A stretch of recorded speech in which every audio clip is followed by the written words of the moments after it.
mawega make nilikuwa mpokee na ndorengi twakorongorosia na ngoro yaku yonthe na meciria maku monthe na binya yaku ratwikite mwisore ni wega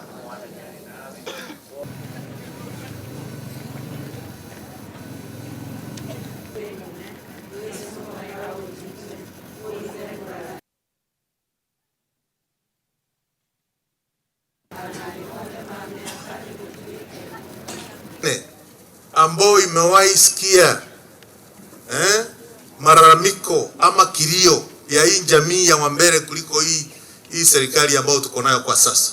Mambo ya stima, mimi najua kwamba kuna projects za stima ambazo zinaendelea katika Mbeere North, katika Mbeere South na katika Embu yote. Mambo ya miradi ya maji vile vile serikali inashikilia kitu moja. Msije mkadanganywa mtoke katika serikali ambayo inawapatia maziwa. Ng'ombe ambayo inapatiana maziwa, hiyo ndiyo tunatunza. Ile ingine iko huko ambayo hatujui itapata ndama lini, tunaachana nayo. Na wale wanataka kuchochea in the opposition, we want to tell them the people of Mbeere North, the people of this community will not go with you to the opposition.